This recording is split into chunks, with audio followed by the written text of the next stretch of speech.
Congratulations to the new knights. Nigeria's rich cultural heritage is predicated on the diversity of the people. This was showcased at a fashion exhibition organized to mark Nigeria's 60th independence anniversary celebration.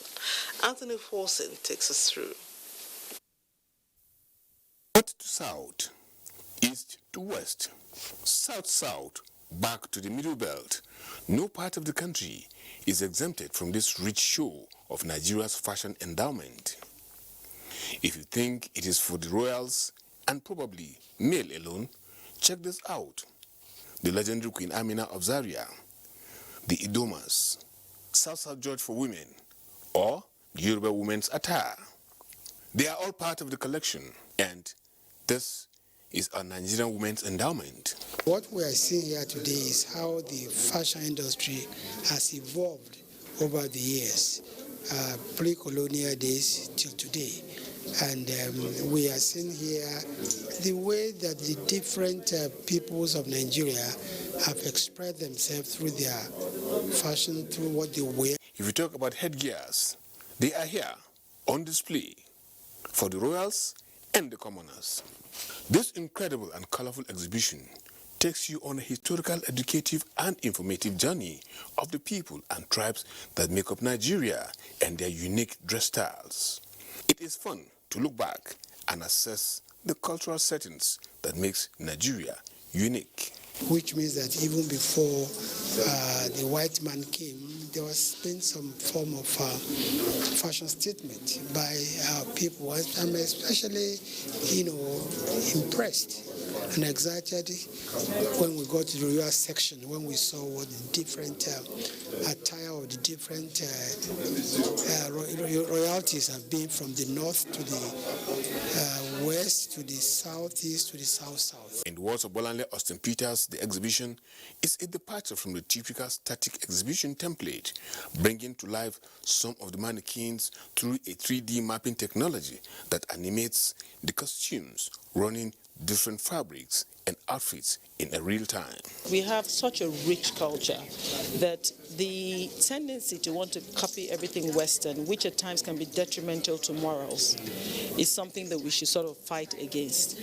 So this exhibition shows how elegant, how noble our forefathers were in their clothing, the way the women dressed, in the way the men dressed.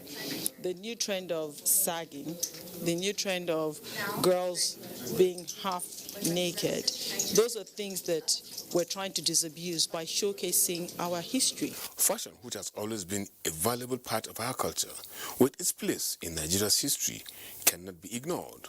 This collaboration, the role of private participation in promoting Nigeria's rich culture, was harped on with a positive response. For us at EcoBank, we're going to leverage it to support entrepreneurs in the fashion industry. We would also continue to support people in the arts and culture, which speaks to projecting Nigeria globally as a leading culture country.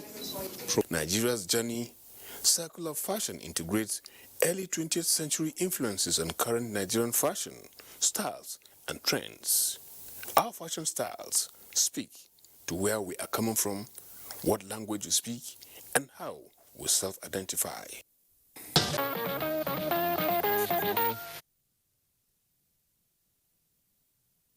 Nigerians are a fashionable breed. We never hesitate to pull all the stops to look good, especially at social events. This has been a tradition pre and post independence.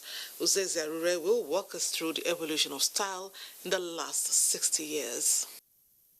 Nigeria is a country with diverse tribes, cultures, and traditions bonded by a rich history.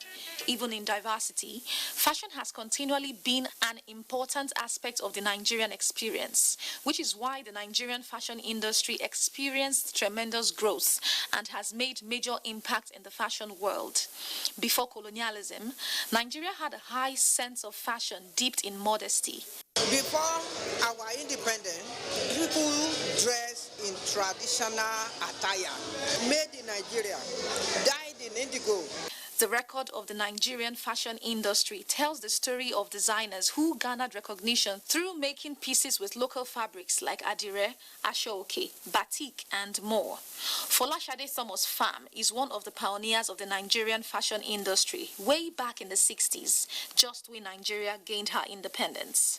We made a few wedding dresses in ashoke. We call it fu, white ashoke. And you find that even when they do use the Western fabric of lace, they still add the hand-woven fabric to it. But Geliodu, become away. The 70s was a time of funky fashion, from large afros to loose tops, bell-bottom trousers, and other exaggerated European trends with outrageous block heels. This is called conductor at that time because the men do this soft fabric that they use to make jacket shirts. They have epaulets on the arms and bogus collars.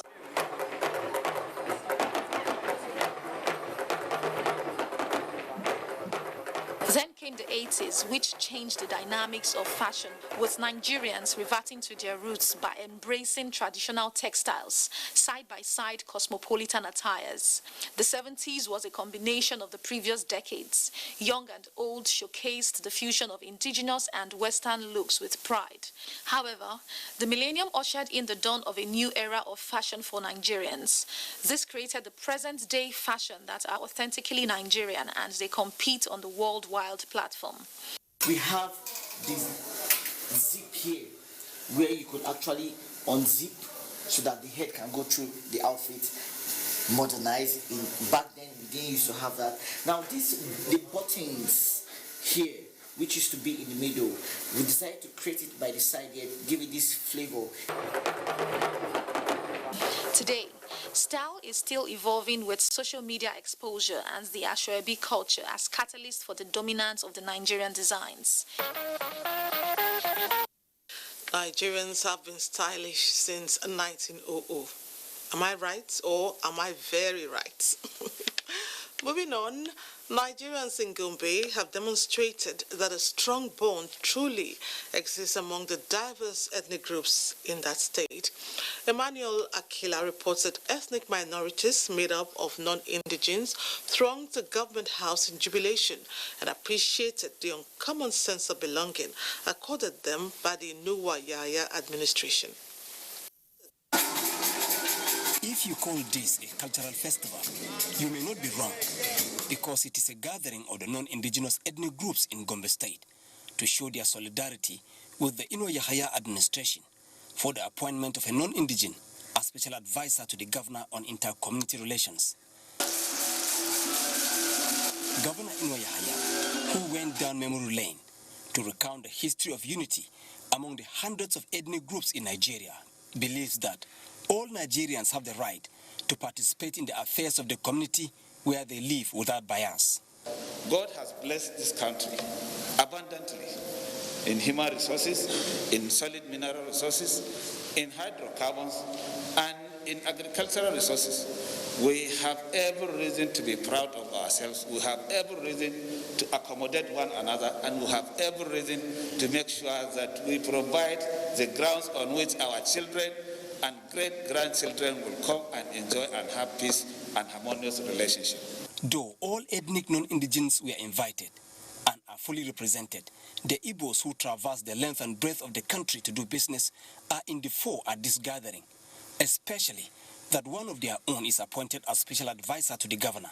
The executive governor has not only been a peacemaker in the state alone, but a nationalist who by this single action has skyrocketed his name and his political career throughout the whole country to a nationalist who have what it takes to unite our country as one by appointing our body son as special advisor. Unity is already here. It's the Igbos that are coming for the solidarity. But now you can see other ethnic groups in their thousands coming out, showing that we are one. And myself being in that portfolio, I think I am enjoying the tremendous support. Everybody is one in Gombe. These people who have been in Gombe long before the creation of the state in 1996 say they never had it so good than in the present administration. Nigeria should remain unified. Since our forefathers fought for the unity of the country, I think we should fight to sustain this unity and not to break it up. The governor of Gombe State, Muhammad Yahaya, as Igbo gave him the name, Omudo, one of Ndibo. That means he's the giver of peace. You know, he's a person that gathers people together without any problem. Speakers at the meeting concluded that in Gombe State, the question of indigene or non-indigene is a matter of theory, but in matters of development and peaceful coexistence, they are one people.